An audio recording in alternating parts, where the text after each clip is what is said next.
ہم کریں گے ہر مظلوم کی حمایت۔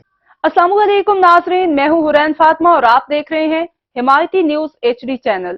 نظر ڈالتے ہیں آج کی اہم خبر پر۔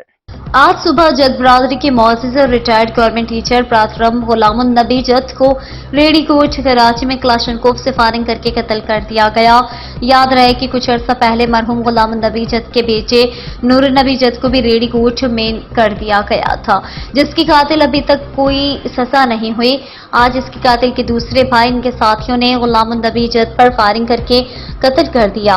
کہا جاتا ہے کہ اس کے پیچھے طاقتور سیاسی لوگ ملوث ہو سکتے ہیں۔ ہم جناب چیئرمین PPP بلاول بھٹو زرداری اور صدر پاکستان جناب آصف زرداری سے اپیل کرتے ہیں اور مطالبہ کرتے ہیں کہ کب تک جت برادری کے معززین کا قتل جاری رہے گا۔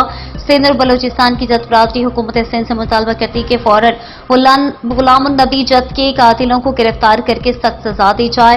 رب نواز میر جت چیئرمین جت ویلفیئر 12:33 پر 12/4/2024 دن جمعہ کراچی لانڈی ریڑھی روٹ امین جٹ باڑہ کے قریب فائرنگ، ایک شخص ہلاک، جناح ہاسپٹل منتقل کیا گیا۔ ہلاک ہونے والے شخص کی شناخت غلام النبی والد محمد امین عمر 45 سال۔